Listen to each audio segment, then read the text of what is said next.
जी, आज एक नई शुरुआत हुई है डेफेटेरिया के नाम से, क्या कहना चाहेंगे? हाँ, बिल्कुल सही बात है। ये जो सोसाइटी है for welfare of deaf and dumb students, तो यहाँ का जो इंस्टीट्यूट है ये जैसा बताया कि रेजिडेंशियल एरिया के बीच में था। तो यहाँ बच्चों के लिए कोई खाने पीने की व्यवस्था नहीं थी, तो ये अपने आप में एक यूनिक शुरुआत है डेफेटेरिया की। और इसके लिए मैं Sharanjeet madam and doctor Sharanjeet उनको बहुत बहुत बधाई देता हूँ। ये इस संस्था के पीछे, सोसाइटी के पीछे ड्राइविंग फोर्स, जितनी भी यहाँ पे सुविधाएं हैं बच्चों के लिए, मैं इनको 2010 से जानता हूँ। तब से ये पूरी संस्था के लिए बिल्कुल दिलो जान से मेहनत कर रही है।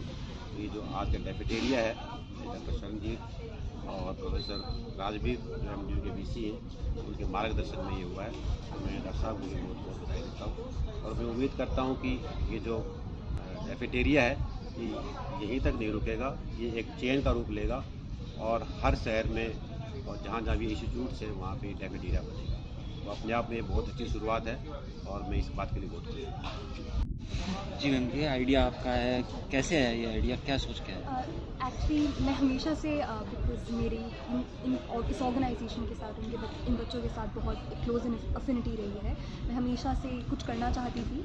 कुकिंग मेरा पर्सनल पैशन है। मुझे लगता है कुकिंग एक तरह से एक सोशल इंटीग्रेशन का काम करता है। लोग बैठते हैं, बात करते हैं, खाना खाते हैं एक साथ, तो इंटरेक्शन करते हैं, तो बहुत विचारों का आदान प्रदान होता है। तो आई फील तो मेरा ये था कि यहाँ पर इस ऑर्गेनाइजेशन के थ्रू मैं अपनी फर्स्ट यहाँ पे लॉन्च करूँ। And the aim was basically to promote self reliance, कि खुद एम्प्लॉयमेंट जब इनको मिलेगी तो ये जब अपने पैरों पे खड़े होंगे तो ये एक मौका इस डेफेटेरिया के थ्रू एम था। एंड आई थिंक सबकी सहयोग के साथ ये हो पाया। तो आपका ब्रेन चाइल्ड है डेफेटेरिया, कहाँ तक लेके जाएंगे इसको? जहाँ तक ये पॉसिबल हो पाया। मेरी उम्मीद तो इंटरनेशनल है। Thank you sir. सरकार के वैज्ञानिक हूँ और संस्थान के साथ विज्ञान से ही संबंधित जॉइंट एक्टिविटीज़ में मैं कार्य कर रही हूँ ऑनरेरी तरीके से। और ये डेफेटेरिया एक सिंबॉलिक नीड ही नहीं है, बल्कि ये एक ज़रूरत भी है इस वक्त संस्थान की।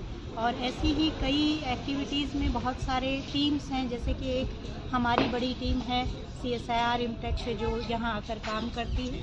तो इस डेफेटेरिया से हमारी रोज़मर्रा की जो दिक्कतें हैं वो भी सुलझ रही हैं, यही एक बात मैं कहना चाहूँगी।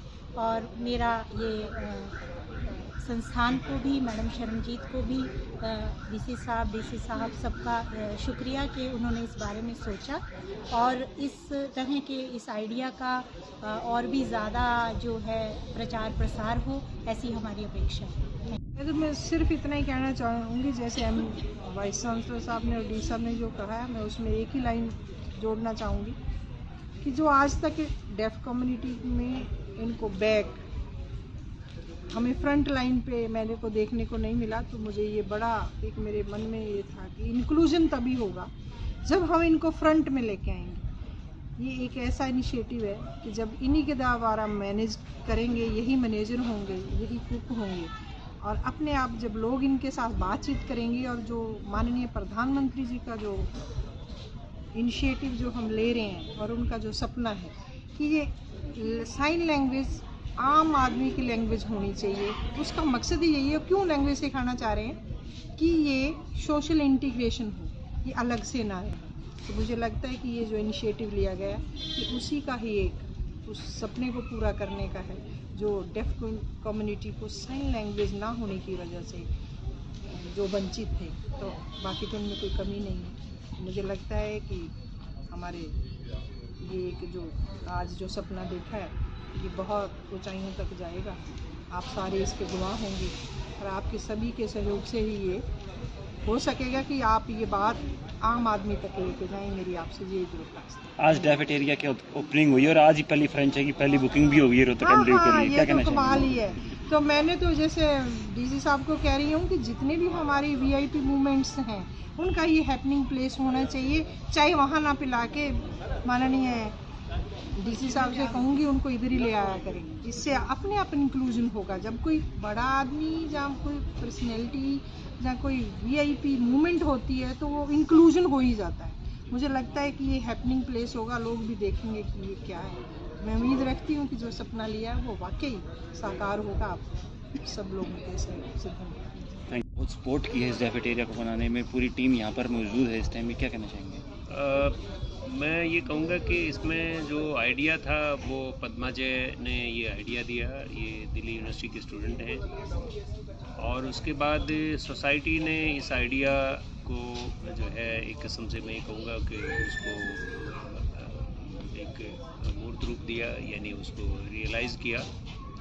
हाँ, सोसाइटी ने हमारा जो होटल एंड टूरिज़म इंस्टीट्यूट है उसको अप्रोच किया, और हमारे साथ सोसाइटी का एमडीयू का जो है महर्षि सिद्धार्थ यूनिवर्सिटी का सोसाइटी के साथ एक एमओयू भी है, और दोनों मिलके यानी यूनिवर्सिटी और ये सोसाइटी मिलके कुछ काम भी कर रहे हैं सोसाइटी के ही एडवाइस पे, और उनके मैं ये कहूँगा कि इनकरेजमेंट, मतलब मैं कहूँगा कि जिस तरह से सोसाइटी ने एक नीड बताई कि भाई हमारे यहाँ पूरे देश में जो है साइन लैंग्वेज इंटरप्रेटर जो है उनकी बहुत बड़ी ज़रूरत है, बच्चों को एम्प्लॉयमेंट मिलेगा, और जो है डेफ़ लोगों की देश के लेवल पे 50 लाख डेफ़ लोग हैं, हरियाणा में भी 1.5 से 2 लाख के बीच में लोग हैं, तो उनको सोसाइटी के साथ इंटीग्रेट करना है, इंक्लूड करना है, तो उसके लिए साइन लैंग्वेज इंटरप्रेटर की बड़े पैमाने पे आवश्यकता है। तो वहाँ वो डिप्लोमा शुरू किया, और ये चलते चलते बात यहाँ तक आई कि भाई साइन लैंग्वेज के माध्यम से इंक्लूजन होगा, लेकिन इन बच्चों को एम्प्लॉयमेंट अपॉर्चुनिटी आगे मिलें। जहाँ पंचकुला के सेंटर में या पंचकुला जो सोसाइटी का हेडक्वार्टर है, यहाँ पे जो है एक इस तरह की जो है चाय की, कॉफ़ी की और एक फूड आउटलेट की आवश्यकता थी। वो आवश्यकता तो पूरी करेगा ही, लेकिन जो ये कॉन्सेप्ट जो है कैफेटेरिया का कि इसको डेफ लोग ही चलाएं, यानी मूक और बधिर लोग ही इसको चलाएं और वही इसको मैनेज करें, तो मैं समझता हूँ कि ये एक चेन के रूप में भी, जैसा डीसी साहब ने अभी बताया कि भाई ये तो पहला कदम है, और आने वाले दिनों में जो ये एक चेन के रूप में एक बड़ा ब्रांड नेम भी कैफेटेरिया जो है एमडीयू में भी देखने को मिलेगा कि कैफेटेरिया? अगला जो कैफेटेरिया का जो आउटलेट होगा वो एमडीयू में ही होगा।